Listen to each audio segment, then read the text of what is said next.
Bonsoir à toutes et à tous et bienvenue dans ce droit de réponse. Il y a quelques semaines, sur ce même plateau, dans nos chroniques de BFN, notre chroniqueur Brony Fortuna posait un regard sans complaisance sur l'École nationale d'administration et de magistrature ENAM. Son niveau d'études, son mode de fonctionnement, ses ondes d'ombre, des mots qui n'ont laissé personne indifférent ce soir. Ce ne sont pas des voix anonymes qui viennent réagir, mais deux générations de l'option magistrature, dont au cours de compte et judiciaire, qui ont choisi de ne pas garder le silence, non pas pour vider une querelle, mais plutôt d'apporter leur pierre à l'édifice et dire à leur tour ce qu'ils voient de l'intérieur. Un dialogue donc plutôt qu'un règlement de compte, c'est tout l'esprit de ce droit de réponse. Bonsoir messieurs. Bonsoir madame. C'est une première pour vous dans les locaux de Tcheleka Média. Comment trouvez-vous les contenus que propose cette chaîne, monsieur Anti? Merci beaucoup dame Gabrielle. Déjà, je suis très ému de faire partie, de répondre à cette invitation. D'accord. Et je pense que les jours à venir, je saurai mieux apprécier ce plateau.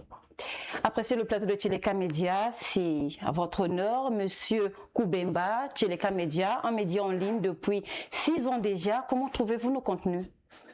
Merci madame, mais les locaux de médias ne me sont pas méconnus. Et donc, je suis un habitué quand même de la maison. Et c'est toujours un plaisir de revenir ici. Ensemble, nous allons voir plus loin que ce que l'œil peut voir. Très bien, monsieur Bédi, également la même question à vous trois, messieurs. Les contenus de Tcheleka Média, est-ce que ça vous plaît? Est-ce que Tcheleka Média heurte un peu la sensibilité de ses internautes ou bien ses téléspectateurs dans le fond et la forme? Comment vous appréciez?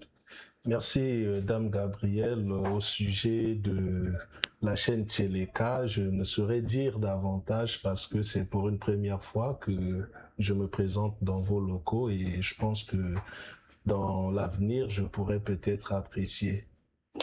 Merci à vous d'être là et bienvenue. Merci beaucoup madame. Une première question, vous représentez deux générations différentes à l'ENAM. Avant d'entrer dans le vif du sujet, qu'est-ce qui vous a poussé chacun à votre niveau à répondre à cette chronique plutôt que de laisser passer? Monsieur, je reviens avec vous. Bon, merci beaucoup dame Gabrielle.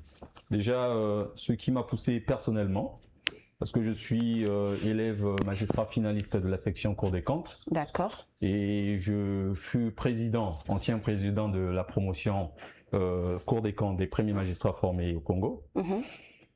J'étais d'abord écœuré lorsque j'ai vu la chronique, parce que je suis de ces personnes-là qui savent réagir lorsque je ne me reconnais pas dans tout ce qu'on nous accuse.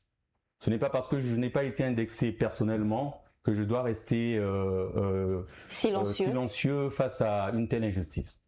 Donc c'est ce qui m'a poussé à me présenter devant ce plateau afin de répondre brièvement à la véracité des faits. Merci bien, monsieur Koubemba. Vous aussi, vous n'avez pas voulu garder silence. Vous avez choisi ce plateau de Tcheleka Média pour répondre à d'autres chroniques. Exactement. Bon, vous comprendrez, monsieur Koubemba que je suis, monsieur Koubemba Gamba Oniron du Korovel. Je suis le président de la deuxième promotion de la Cour des comptes et de discipline budgétaire. Et donc, je représente quand même 194 élèves. Et donc, on nous a appris que lorsqu'on nous dit mot, l'on consent. Et donc, nous ne pouvons rester silencieux face à ce genre de dires, surtout qui sont très bonnes dans la réalité. Un silence que vous ne partagez pas également, monsieur Bédi? Merci madame, une fois de plus, exactement, on ne pouvait rester indifférent face à des allégations qui sont tout à fait infondées à notre endroit, puisque on ne doit pas oublier que l'ENAM c'est la plus haute école de l'administration et lorsque les gens passent sur vos plateaux pour dire que les élèves de l'ENAM sont incompétents, ce sont des allégations graves et nous, en tant que leader de ces promotions-là, on ne pouvait pas accepter de garder notre silence et il fallait bien que nous passions pour éclairer l'opinion sur cette question. Je vais rester avec vous. Je le disais en préambule, nous avions parlé du niveau d'études des élèves évoluant à l'ENAM avec Brony Fortuna. Comment interprétez-vous son analyse? Bon, personnellement, je n'ai pas lu. Je vous ai dit dès l'entame que je suis pas un abonné de la chaîne Téléka. Et donc, ces faits m'ont été rapportés par des collègues qui sont vos abonnés d'ailleurs. Et personnellement, je ne vais pas faire des remarques aux journalistes qui ne fait que son métier. Mais il fallait bien que nous passions aussi pour donner notre version de faits. Et c'est ce que nous sommes venus faire. Version de fait, Monsieur Koubemba, pour vous, hein, l'analyse faite par Brony Fortuna Ngolali n'était pas adéquate? Mais bien évidemment, vous saviez, lorsque vous avez une version, il faut bel et bien avoir aussi la version des élèves. Parce que tout cela n'est que la conséquence d'une certaine situation. Il serait quand même de bonne loi que les journalistes que vous êtes, vous vous rapprochez des élèves également pour avoir leur version des faits. Mais vous êtes sur le plateau de Téléka Média, quels sont ces faits concrètement, vu que vous dites que c'est pas ça, mais non, vous, quelle est votre part de vérité dans ce qu'il a eu à dire? D'accord, c'est comme je vous ai dit que la représentation sur ce tableau, sur ce plateau, n'est pas le fait d'un hasard. Je vais donc laisser à mon cher aîné Ancy de répondre à cette question, puisqu'il est directement concerné à cette situation. Le niveau d'études bas, l'analyse faite, vous répondez quoi? Bon, merci beaucoup pour la parole accordée. Je pense que nous devons partir depuis la genèse. Allez-y. Qu'est-ce qui a poussé le journaliste à obtenir ce genre d'informations pour dénigrer toute une école? Il n'a pas dénigré toute une école. Non, je dis il a reçu des informations de dénigrement. Parce que quand on dit qu'il y a un problème de niveau, est-ce que vous avez passé un concours, un test auprès de certains, donc, ou bien vous prenez l'échantillon même de certains énarques pour évaluer si réellement ils n'ont pas de niveau? Vous savez que l'ENAM engorge dans son sein plusieurs filières. Mais lorsque vous dites que les énarques, ça c'est un raisonnement déductif qui va du général au particulier, ça s'en prend à tout le monde. On ne dit pas qu'à l'ENAM, il n'y a que des meilleurs. Mais rassurez-vous, il y a la crème des crèmes. Parce qu'on n'est pas censé reformer une institution ou bien gérer une institution en procédant par dénigrer la même institution. Lorsque M. Fortuné a pris la parole lors de la chronique, moi j'ai écouté très bien ce qu'il a dit. Il dit que nous étions incompétents, qu'il avait des preuves. Déjà, juridiquement, il est dit, il y a une pensée juridique qui dit présente-moi les faits, on te fait lire le droit. Est-ce qu'il avait reçu mandat? Est-ce qu'il y a un procureur qui lui a délivré un quitus pour dire qu'il pouvait enquêter et puis présenter les faits tels que, et qui le lui a transmis? Comment il a fait pour être en possession de ces, comment on appelle, de ces copies? Vous savez que c'est grave, juridiquement c'est poursuivable, très poursuivable. Déjà, nous ne sommes pas partis sur le fait de poursuivre parce qu'on pouvait aussi saisir le juge administratif pour qu'on nous présente comment ils ont fait pour rentrer en possession, parce que ces copies sont classées. Je vais pas vous couper la parole, oui, mais vous savez qu'en journaliste, nous avons des journalistes d'investigation. Peut-être qu'il a eu à faire des investigations et qu'il a trouvé ces informations. Oui. Peut-être. Mais non, mais ces informations sont classées confidentielles. Comment il a fait? Il doit nous dire comment il a fait. Dans l'investigation, il y a des fouilles, monsieur. Oui, mais dites-moi, est-ce qu'il n'y a pas un mandat pour fouiller? Parce qu'il a dit qu'il est rentré en contact avec les gestionnaires de l'établissement qui lui ont présenté, parce que là j'essaie de répéter mot par mot ce qu'il a dit. Donc ça veut dire, c'est qu'il y a eu soit le personnel administratif qui a soutiré quelques copies pour lui présenter, regardez ce qui se passe. Parce que vous savez, le problème actuel de l'éducation au Congo universitaire n'est pas seulement un problème de l'ENAM. Parce que ces mêmes problèmes se répètent à la FLEX, se répètent à la faculté de droit, mais on n'a jamais entendu le doyen de la faculté de droit tenir de tels propos. Voilà, c'est suite à ces allégations que nous sommes venus pour essayer d'apporter quelques éclaircissements sur, parce que je ne condamne ni le journaliste, mais ce que je ne peux pas accepter, c'est que juridiquement, la procédure n'était pas celle-là. Il fallait peut-être engager un débat entre les deux parties pour vérifier réellement est-ce qu'il y a eu un concours organisé sur table. Brony Fortuna Ngolali posait un fait, il a fait un constat, d'où il a parlé. Et il a confirmé, il a affirmé. Il n'a pas affirmé. Le constat est parti. Il était dans les superlatifs, il était au conditionnel. Ah non, il a affirmé. Il a affirmé. Il a dit qu'il avait des preuves. Il avait des preuves. On peut aller devant le juge administratif pour lui dire présentez-nous les faits. Juridiquement, on peut sanctionner de tels propos. Monsieur Ansi, Oui, madame. reconnaissez-vous d'entrée qu'il y a un problème de niveau, je reste sur le niveau d'études. Ok. Cette analyse se vérifie-t-elle sur le terrain? Bon, vous savez, pourquoi nous avons eu affaire à un tel débat? Déjà, je voulais partir de la genèse pour que vous compreniez d'où est venu le plus grand problème. Allez-y. En date du vendredi 6 mars, nous avons reçu, comment on appelle, la publication des matrices du second semestre. Et nous avons constaté que la plupart des élèves de l'ENAM étaient tous ajournés. De toutes les filières, je réponds bien. Et nous, à la Cour des comptes de la première année, donc avant que nos palins n'arrivent, nous avons constaté que nous étions 100 et tous les 100 étaient ajournés. Donc ça veut dire que personne n'a mérité d'être là. Pourquoi nous étions ajournés? Parce que nous avons eu des cases vides. On a eu près de 8 matières où on ne nous a pas évalués. Mais ce sont les mêmes matières que l'ENAM, la scolarité de l'ENAM a eu à afficher autrefois, les devoirs.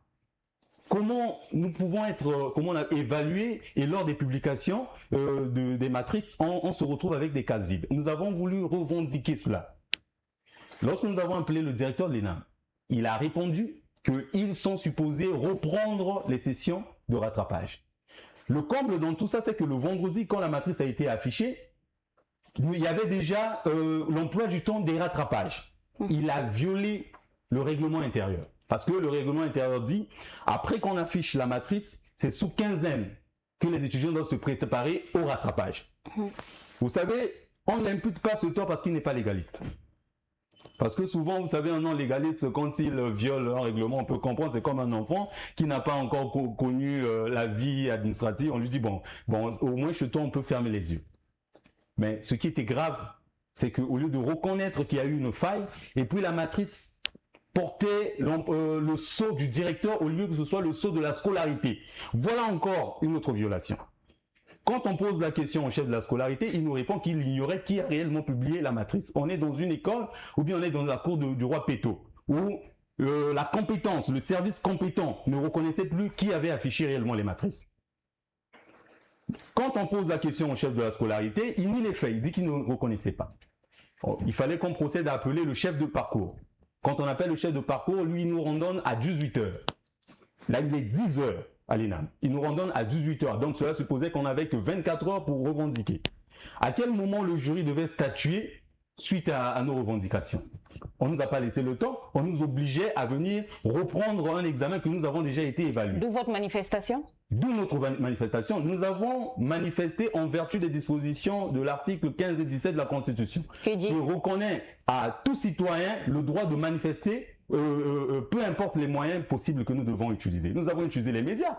Nous n'avons pas procédé à des bavures ou à casser des portes et autres. Non, nous avons seulement parlé à la télé.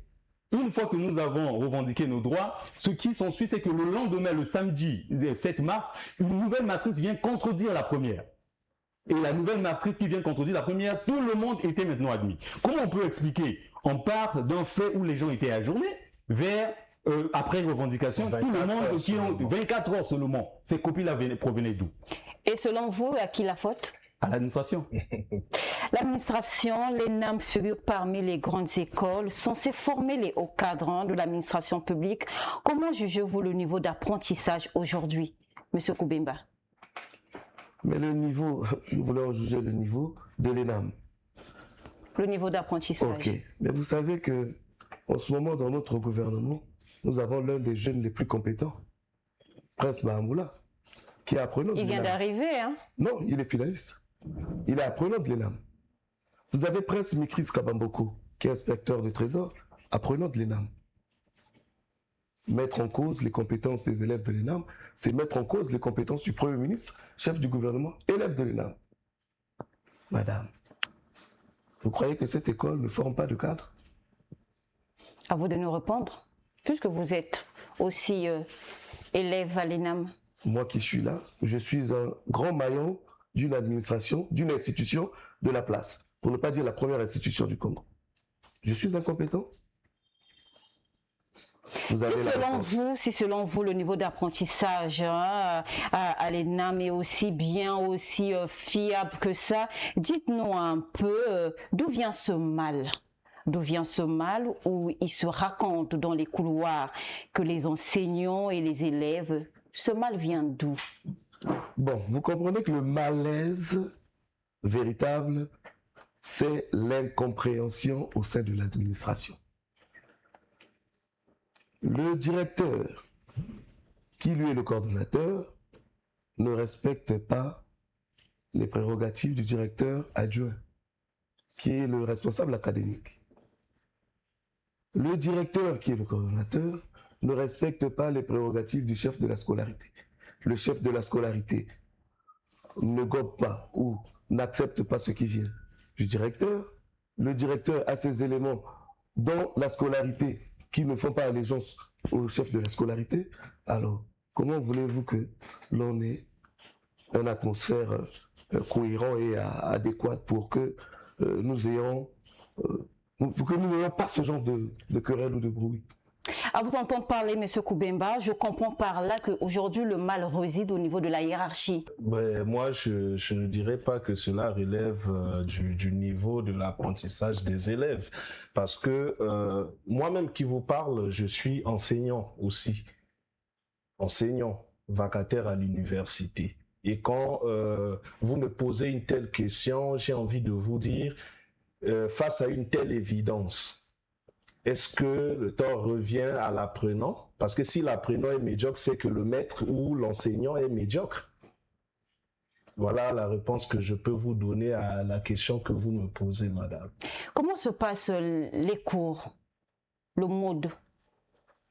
Comment sont présentés les cours à l'ENAM? Bon, écoutez, les conditions d'organisation des cours, déjà ça, nous on ne peut pas tenir rigueur là-dessus parce que l'ENAM étant l'établissement, un des établissements de Marien Ngouabi est soumis au même rythme que les autres établissements.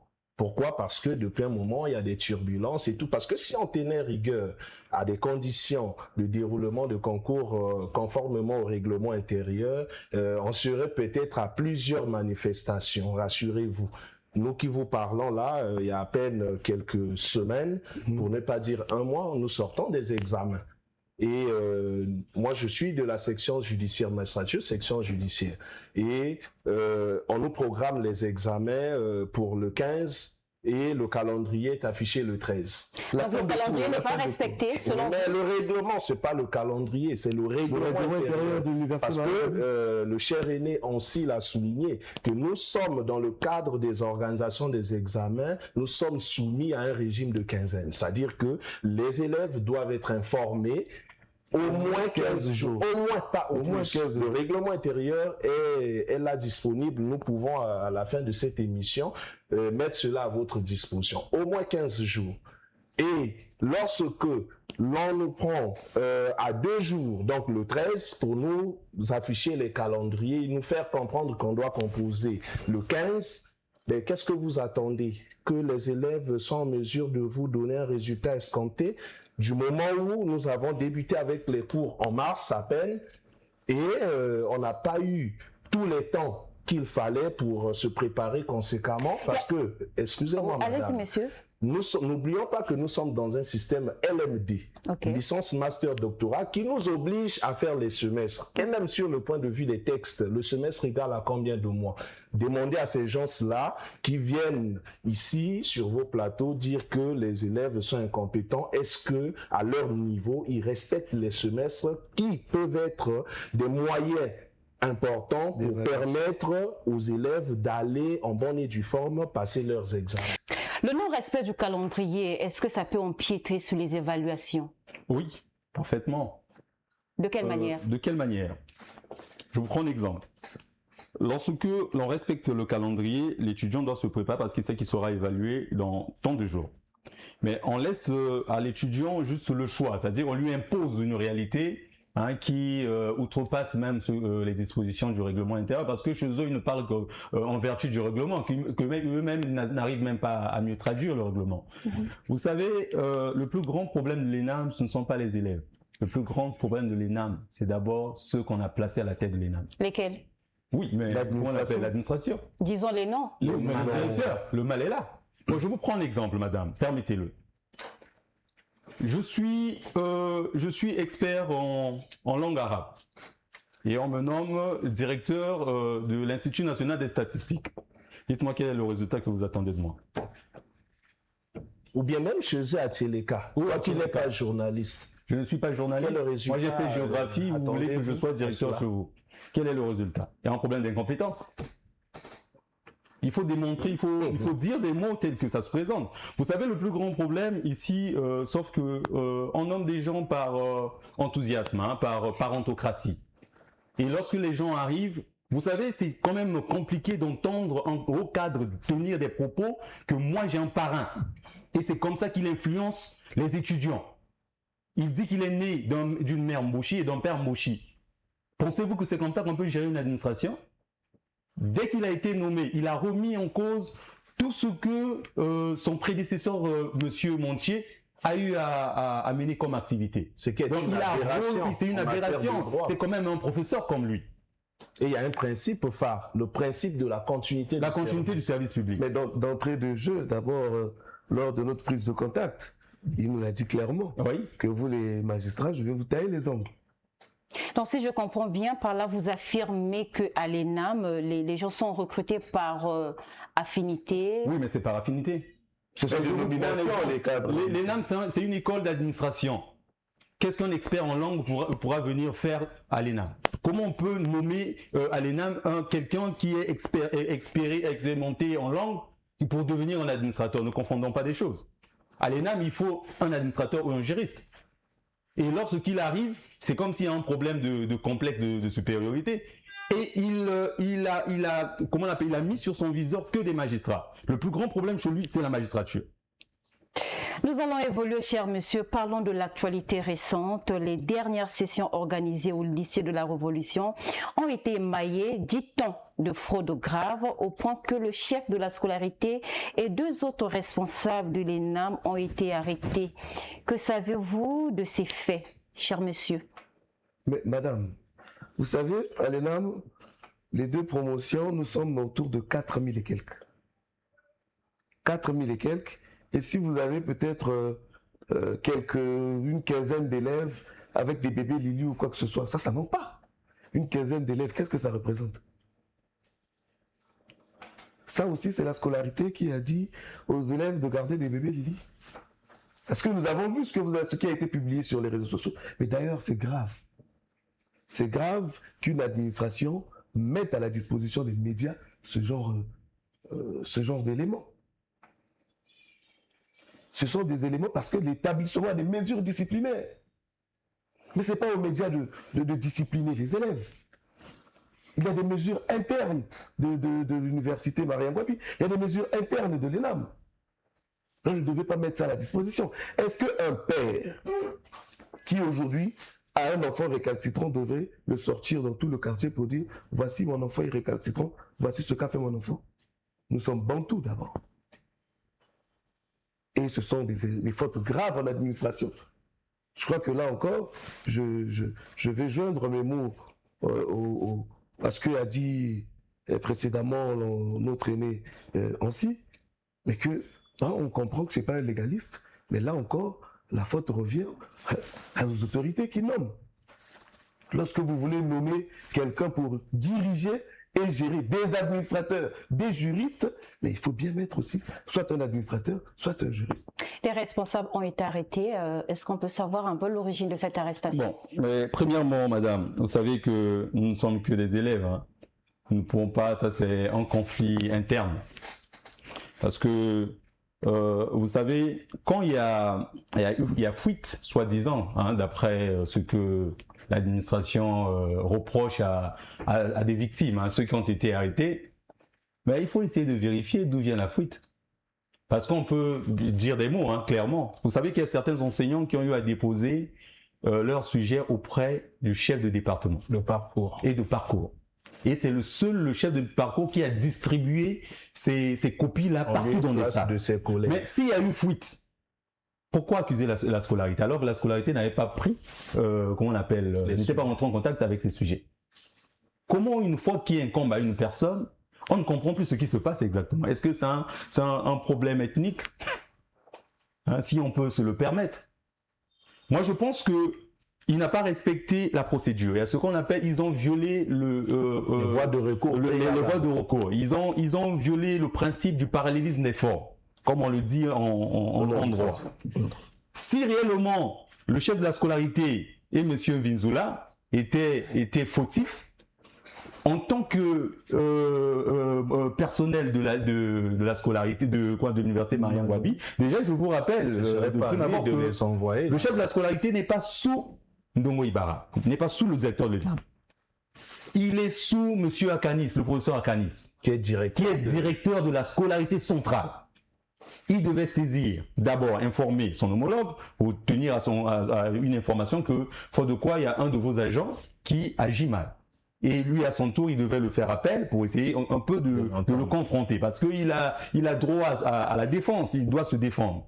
Et s'il constatait que la véracité des faits s'avérait vraie, hein, suite à tous les griefs qu'on lui reproche, il devait saisir la présidence de l'université Mariam Gwabi.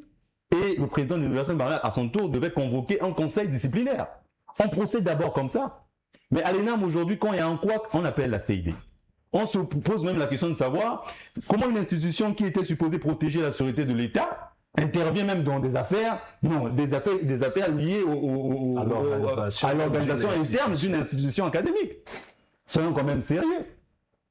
Est-ce que ces arrestations confirment-elles, selon vous, ce que Brony Fortuna dénonçait sur le plateau, ou s'agit-il d'un cas isolé propre à ces dernières sessions? Madame, s'il vous plaît, mais je crois que je vous ai dit qu'à l'ENAM, le véritable problème se trouve en interne, entre les administrateurs. Il y a beaucoup de problèmes internes que l'université Mariam Gwabi, la présence de l'université Mariam Gwabi devait prendre à bras le corps. Comme quoi, par exemple? Et je vous ai dit que le directeur n'accepte pas la présence du chef de la scolarité. Nous avons passé les sessions il y a quelques semaines de cela, mais les sessions se sont déroulées en pleine tension. Nous avons assisté au spectacle d'échange de paroles entre le directeur et le chef de la scolarité. Nous avons assisté à plusieurs fois des présences inopinées de la secrétaire particulière du directeur dans des salles qui se constituaient en surveillantes. Tandis que ne peuvent être surveillants que les agents de la scolarité. Vous comprenez un peu ce qui se passe? Et la majorité des copies, les téléphones, et quelquefois, on ne sait pas si les copies ont été retirées dans des postures de fraude, mais la majorité de ce que vous avez vu sur les réseaux sociaux sont des copies retirées par les collaborateurs du directeur ou encore la particulière du directeur. Revenons sur l'entrée à l'ENAM elle-même. Il se dit que l'admission au concours se négocierait à coups de millions. Ce qui se raconte dans les coulisses est-il fondé? Allez-y, monsieur. Bon, face à cette question, Madame Gabrielle, je pense que la question ne devrait pas être posée à nos élèves. Mais la question mériterait d'être posée à ceux qui viennent vous dire que l'entrée était conditionnée à ces sommes-là et vous montrer les preuves, parce qu'en matière de droit, il faut être en mesure de prouver. Et les mêmes qui viennent vous donner ces faits, mais j'ai bien envie de vous dire qu'ils ont été là quand ce concours a été organisé. Pensez-vous qu'ils vont faire des accusations fallacieuses comme ça et bon, vous laisser inaperçu? Parce qu'on ne peut pas, c'est inacceptable que vous organisez une chose et vous revenez pour dire que quelque part, il y a eu un couac. Ouais. Mais s'il y a eu couac, aujourd'hui, là, la responsabilité incombe à qui? Nous, en matière de droit, nous avons deux responsabilités en matière administrative. La responsabilité pour faute de l'administration et la responsabilité sans faute de l'administration. Maintenant, dans ce cas d'espèce, la responsabilité qui est administrative incombe à qui? Voilà les vraies questions. Mais pour votre gouverne, Oser. pour votre gouverne, la majorité de ceux qui viennent sur les plateaux pour discréditer les NAM ont été membres du jury.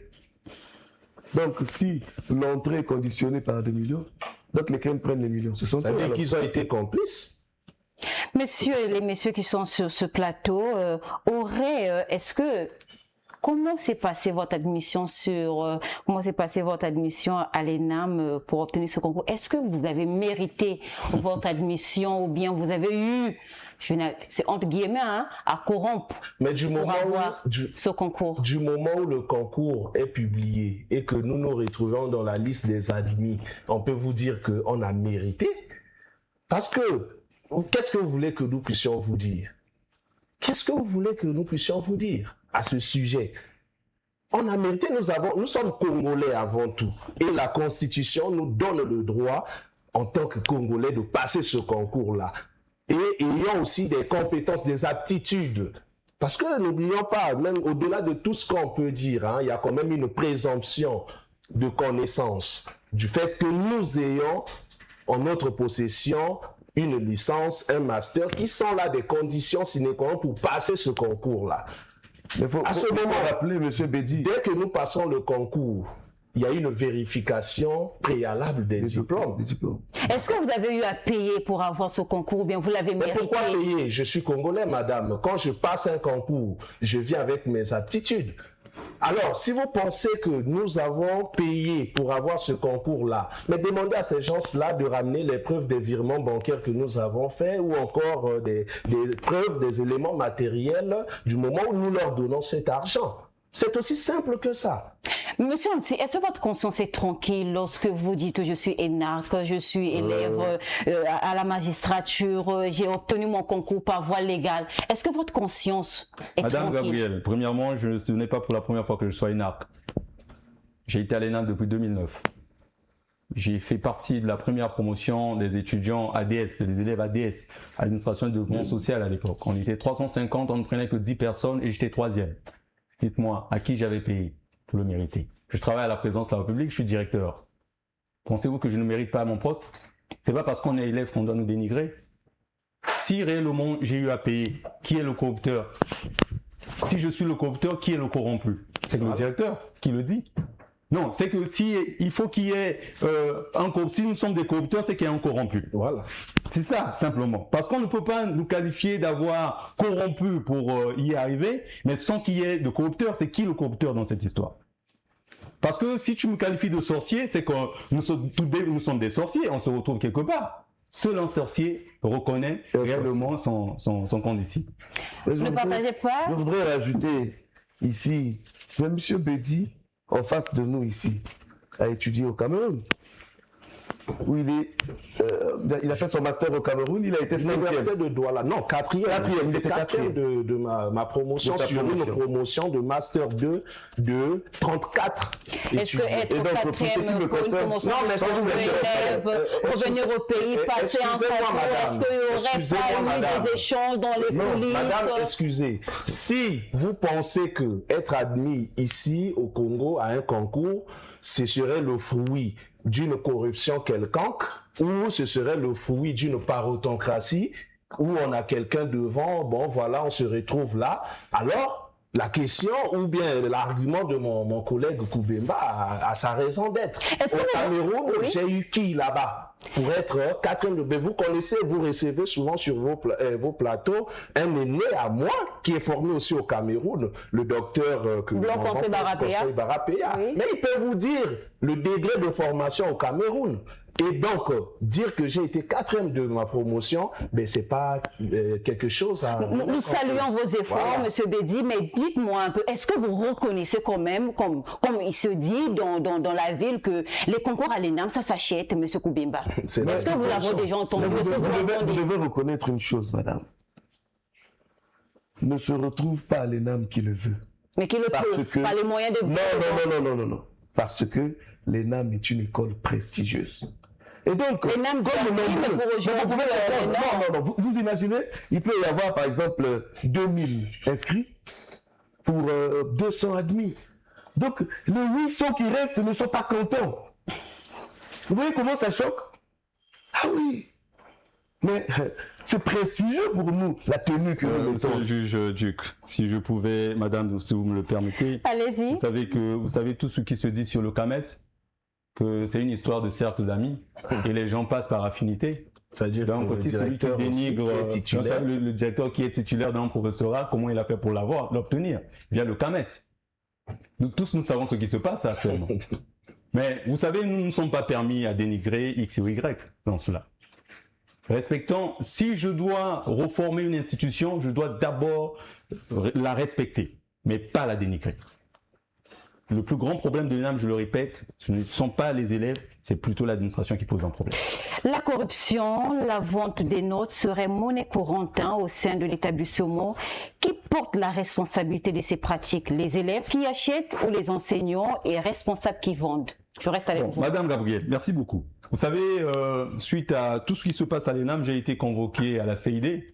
Mais qu'est-ce qu'on m'a reproché? On m'a dit que nous participons à une transmission sexuelle des notes. La question que je me pose, je suis un homme. J'ai eu 8 cases vides. Donc ça veut dire que je dois avoir affaire à 8 enseignants qui doivent me passer derrière pour obtenir une note. C'est quand même absurde. En le faisant, ce sont ses propres collègues qui l'insultent. S'il a eu à le faire, c'est que les autres ne le font pas. Il ne faudrait pas confondre la pratique au quotidien qu'une personne, quelconque personne le fait, et il se dit, bon, si moi je le fais, sûrement que l'autre aussi le fait. Il n'a qu'à le prouver, parce que le problème c'est de prouver. Vous savez, c'est parce que les autres sont tolérants. Sinon, c'est poursuivable. C'est ce qu'on appelle par des faits diffamatoires. Il n'a pas, vous savez, les faits diffamatoires, ça coûte très cher. Il peut couper jusqu'à 6 mois d'emprisonnement. Donc les gens doivent tenir un peu les propos lorsqu'ils ils essaient un peu de divaguer sur des faits qui n'ont même pas compétence. Est-ce qu'on peut comprendre par là que les notes ne s'achètent pas Ça au ne sein de s'achète pas. l'ENAM? Vous méritez vos notes? Moi, par exemple, je suis de la 42e promotion également, d'où j'ai fait mon master en administration des services pénitentiaires. J'étais parmi les 5 premiers et je ne suis jamais revenu. Mais, madame, mais les notes vont s'acheter chez qui et par quelle voie? C'est à vous de nous dire, Et donc, vu que vous fréquentez cet établissement. Donc, s'il faut acheter, donc on achète chez qui? Chez le directeur. Alors pourquoi la question des notes, pourquoi la question de la corruption revient souvent? Les gens en parlent dans des quartiers, les gens en parlent même dans des bus, les gens en parlent même dans les administrations. Aujourd'hui, ils doutent du niveau de ces cadres. L'ENAM aujourd'hui, une école qui est censée, ou bien une école qui forme aux cadres de l'administration publique aujourd'hui, on doute de la capacité intellectuelle de ces cadres même qui sortent au droit de cet établissement. Pourquoi? Madame, si vous permettez, est-ce que ces mêmes gens qui viennent vous dire que le niveau des apprenants de l'ENAM est bas sont en mesure, lorsqu'il y a des 18 là-bas, de revenir chez vous, vous dire que ah non là les élèves ont carburé? Je vous informe, c'est une information que je vous donne, allez-y vérifier.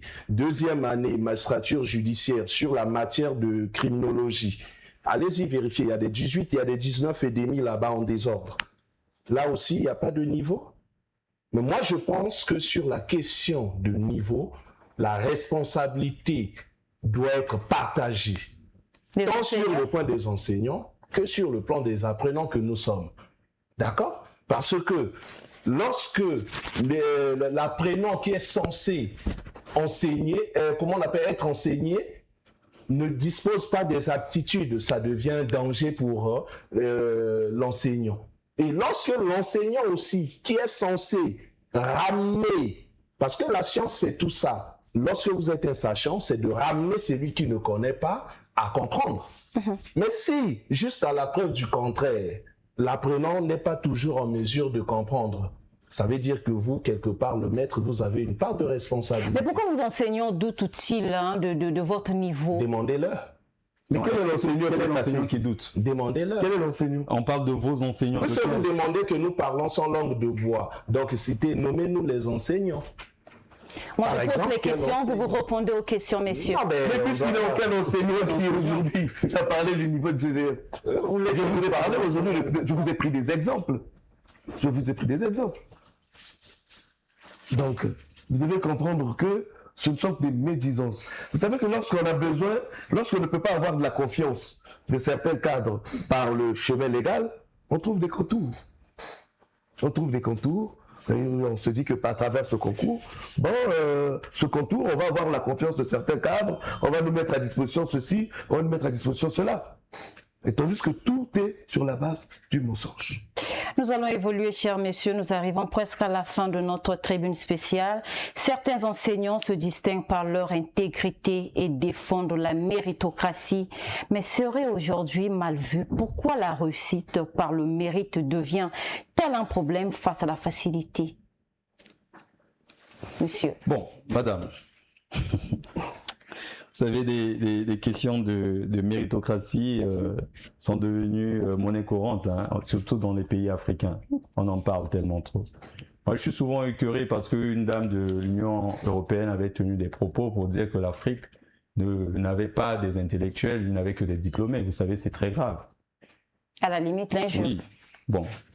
Vous savez, sur ces questions, vous pouvez avoir 5 enfants, ils ne peuvent pas tous briller de la même manière.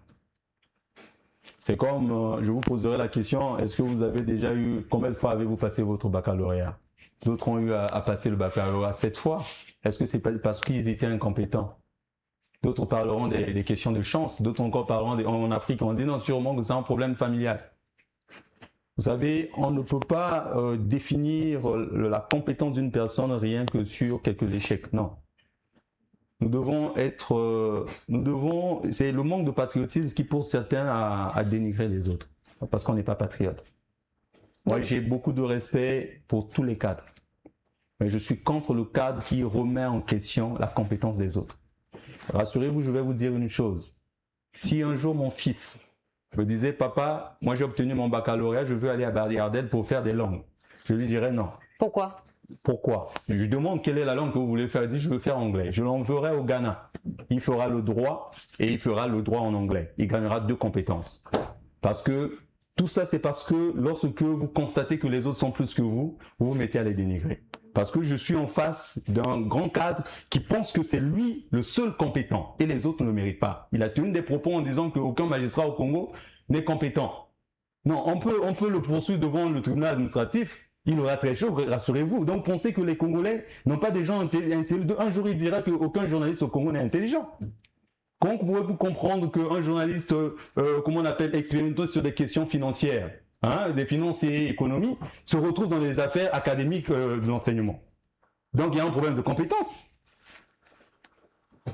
Non, dites-moi, parce qu'on peut aller sur cet aspect pour essayer aussi de dénigrer votre métier. Parce qu'il y a un certain Alphonse Ndongo, Oui, votre qui dit qu'il est spécialiste sur des questions financières, et c'est la même personne qui s'interfère dans les affaires de l'ENA.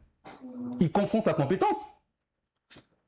Non, peut-être que comme Le journaliste ne peut pas s'empêcher de poser des questions. Il se présente. Lorsqu'il y a des problèmes, le journaliste vient pour expliquer. Oui. Il explique peut-être les faits. Non, il dénonce les faits. Il a présenté nos copies. Les copies. Comment il a fait pour s'approprier ces copies? Tout à l'heure, je vous parlais des journalistes d'investigation. Oui. Peut-être qu'il y a eu à faire des investigations. Dites-moi, madame, comment vous faites pour devenir journaliste d'investigation?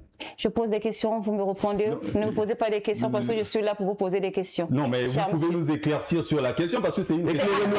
Après l'émission, je vais vous éclairer sur la question. Merci beaucoup, madame. On aurait bien souhaité sortir de ce plateau, mais bon, comme vous voulez. Parce que sinon, on s'approprie des titres spécialistes dans tel domaine et on ne comprend plus rien parce que normalement, il devait parler que des questions financières. Hein, liées à la dette du Congo, il devait être là, mais pas axé sur des problèmes de l'ENAM.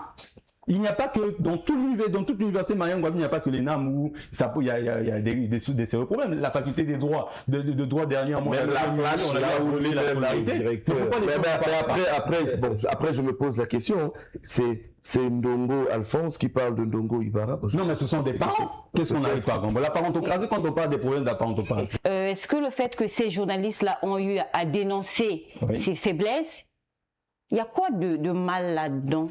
Madame Gabrielle, il n'y a pas de mal dans tout ce que vous pensez. Mais pourquoi ils ne présentent pas lorsque nous avons 18? Lorsque nous avons 16? Bon, je vous prends un exemple. Nous avons revendiqué, c'est toute la salle qui est admise. Donc ça veut dire que tout le monde est compétent. Pourquoi après Mais publication pourquoi on n'en parle pas après publication? Cela n'a pas été mis sur la toile que non, finalement. Il faut clamer lorsque les autres méritent. On va Mais le problème, c'est que même lorsqu'on mérite, on veut présenter au monde que nous sommes des incompétents. Mais après, vous publiez 15 copies, une vingtaine, une quinzaine de copies. Vous avez 4 000 et quelques élèves. Donc vous avez 4 000 et quelques élèves, vous avez saisi 15 copies, soi-disant de manière frauduleuse, mais après vous en faites tout un tas, toute une communication. Madame Gabrielle, vous savez, là où le bas blesse encore, parce que vous posez la question, pourquoi est-ce que c'est le fait d'avoir mis les copies sur la toile, c'est ça qui nous dérange? Ben, on dit non, mais quelque part ça nous dérange parce que le secret professionnel oblige. Les textes sont clairs là-dessus. Vous pensez que même dans les plus grandes universités, il n'y a pas des gens, des fraudeurs là-bas? Avez-vous déjà vu que les copies de ces élèves-là, surtout, n'oublions pas qu'il y a la question de la dignité humaine qui est là. Et de l'éthique. Et de l'éthique aussi qui est là. Bon, en affichant ça, est-ce que celui-là qui prétend vouloir laver l'image de l'ENAM lave en réalité l'image ou ternit davantage l'image de l'ENAM?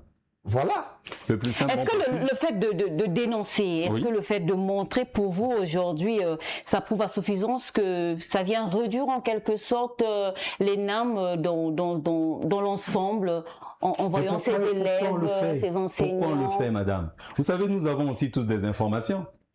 Moi, personnellement, j'aurais appris que le directeur de l'ENAM n'a jamais réussi à valider en session ordinaire. Il passait que par des rattrapages. Depuis son parcours. Personne n'en parle. Faites des investigations. Faites aussi des investigations là-dessus. Il n'a qu'à présenter ses copies et on vérifiera s'il a mérité réellement. Là, on est en phase de true or false. Des élèves, des blank feeling, vrai ou faux en anglais. Non, ne confondez pas des compétences.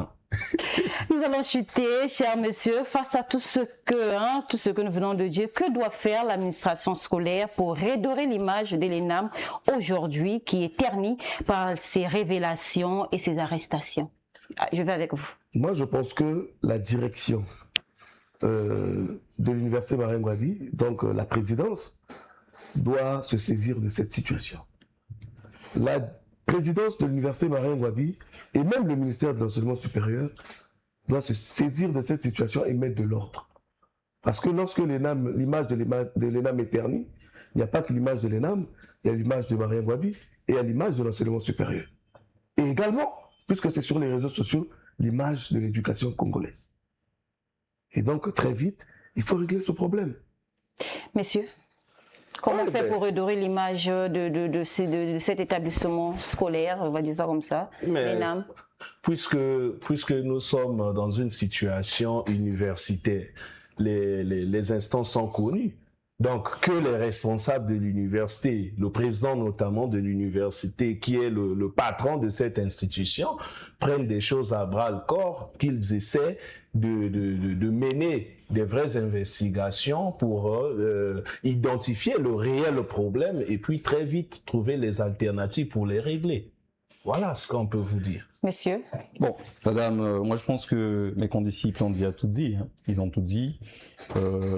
Nommer la personne qu'il faut à la place qu'il faut. Ne confondons pas des compétences. Il faut un manager pour mieux gérer l'ENAM, tout simplement. Merci, monsieur, d'être passé sur le plateau de Tcheleka Média. Je retiens une chose, nommer les personnes qu'il faut à la place qu'il faut. C'est par ces mots que nous mettons fin à notre tribune spéciale. Revenez quand vous voulez. Tcheleka Média est pour vous. Likez le contenu, partagez et surtout abonnez-vous pour ceux qui ne sont pas encore abonnés. Bonsoir.